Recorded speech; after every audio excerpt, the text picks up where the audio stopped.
Bonjour, aujourd'hui on va expliquer l'impératif, d'accord?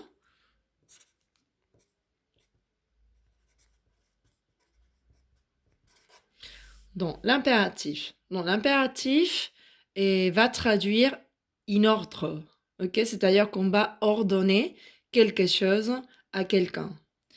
Donc, la caractéristique principale de l'impératif, c'est qu'il ne faut pas mettre de sujet à la phrase, d'accord? Donc il n'y a pas sujet. Non. Une phrase au présent de l'indicatif, le présent normal que vous connaissez, c'est sujet plus verbe plus complément, d'accord?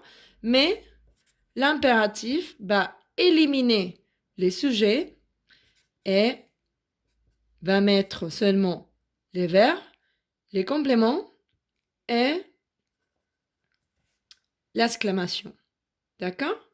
Donc, même s'il n'y a pas de sujet, il faut avoir des sujets de référence pour savoir quelle est la terminaison du verbe. Ok? C'est-à-dire que moi, je dois savoir comment je vais, quelle est la terminaison que je vais mettre pour les verbes. Donc, c'est pour cela qu'il y a 3 sujets de référence.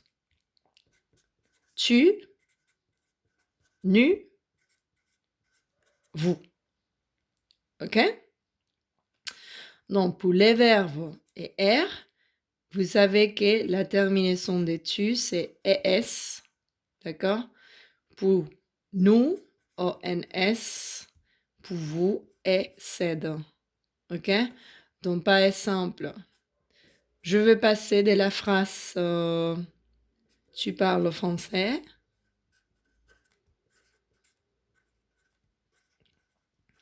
Voy a pasar de la frase en indicativo, tú hablas francés, a dar una orden en imperativo. Habla francés. ¿Vale? Donc, pour les verbes ER, on va éliminer le S. D'accord? Et on va dire parle français. On a éliminé les sujets. D'accord? Et on a éliminé le S. Ça, c'est pour les verbes ER. D'accord?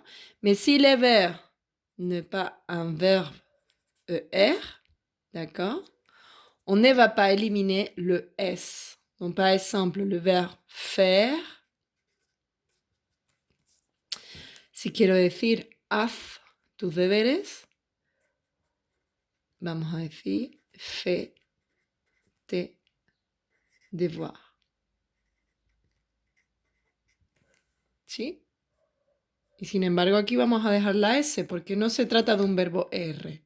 ¿Vale? En resumen, el imperativo se construye de la misma forma que el presente de indicativo, que sería esto, ¿vale? Esto es presente de indicativo. Se construye de la misma forma, la única diferencia es que vamos a eliminar el sujeto. En una frase imperativa, en una oración imperativa, no vamos a poner el sujeto. Vamos a poner solamente el verbo, un complemento y un signo de exclamación, ¿vale? Pero tenemos que tener en cuenta los sujetos de referencia simplemente para saber en qué va a acabar mi verbo. Si yo la orden se la estoy diciendo a tu, si yo la orden se la estoy diciendo a nous, o si la orden se la estoy diciendo a vous, cambiará mis terminaciones, ¿verdad? Entonces, por ejemplo, pasamos de la frase tu parles français, que es una frase en presente de indicativo, a la frase imperativa parle français, ¿vale? Hemos quitado la S, ¿sí? De tu y hemos quitado también el sujeto. En los verbos ER, ¿vale? Los únicos que pierden la S son,